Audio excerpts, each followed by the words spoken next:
करना चाहूँगा किरण जानी के साथ, वो है वेदांता। वेदांता में पिछले 2-3 दिनों में अच्छा काम हुआ है, पोजीशन बढ़ना शुरू हुई है। ये देखिए कल का लास्ट आवर ट्रेड में एक ब्रेकआउट जैसा मूव, सडन मूव देखा हमने, 250 रुपये पे आ गया। 3 महीने का चार्ट अगर आप देखेंगे तो अंडर परफॉर्म कर चुका है। रिस्क रिवॉर्ड क्या इसके अंदर लॉन्ग पोजीशन के लिए ठीक बन रहा है किरण?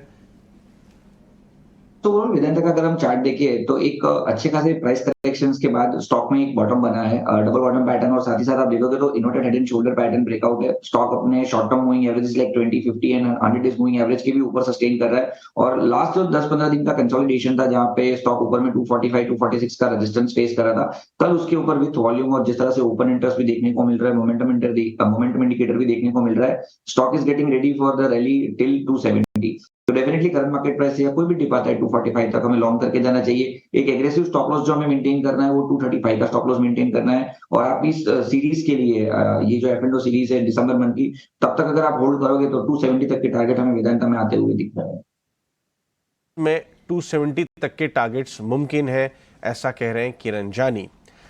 चलिए आगे बढ़ते हैं।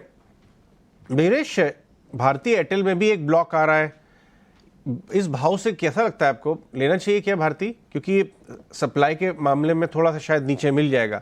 वॉर्बर पिंकस 2000 करोड़ का माल बेचना चाहते हैं, क्या इस भाव से लेंगे आप? थोड़े और अगर डिक्लाइंस आए तो अजय जी डेफिनेटली देखना चाहिए। आई थिंक बहुत क्लियर स्टोरी है इसमें, आई थिंक कोई दोहराया नहीं है।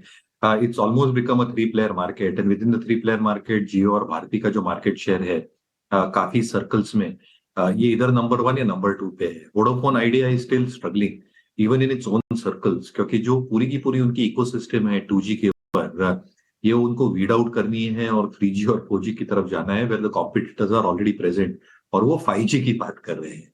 दूसरा जो पूरी 5G इकोसिस्टम है, in terms of fibre optic layouts, in terms of infrastructure, in terms of EPC as well, I think अच्छा खासा खर्चा स्टार्ट हो चुका है। और कहीं ना कहीं जैसे रोल आउट होने चल जाएंगे, टैरिफ इंक्रीजेज एक ऑब्वियस फैक्ट हो जाएगी। So I think the next leg और द नेक्स्ट ट्रिगर दोनों स्टॉक्स के लिए individually is going to be how ARPU increases will happen. और अजय जी कहीं ना कहीं आपको, हमको, सबको आई थिंक ज्यादा मोबाइल बिल्स देने पड़ने वाले हैं in the next few quarters, but that creates a huge impact in terms of both their cash flows, जो existing capex को सफाइज करना है और स्पेक्ट्रम पेआउट्स के लिए भी। African business is doing relatively better, और जहां तक डायनामिक्स African business के, they are looking very very stable as we speak. Debt equity का भी जो एक लेवरेज पोर्शन है स्टैंड अलोन बैलेंस शीट के ऊपर, as ARPU increases will happen with increase cash flows, वो भी इंप्रूव होता जाएगा। तो जिनके पास है बिल्कुल बने रहना चाहिए। अगर डिक्लाइंस पे स्टॉक मिलता है तो बिल्कुल फ्रेश इन्वेस्टमेंट की जा सकती है। आई think the stock can do very well over the next 2 to 3 years।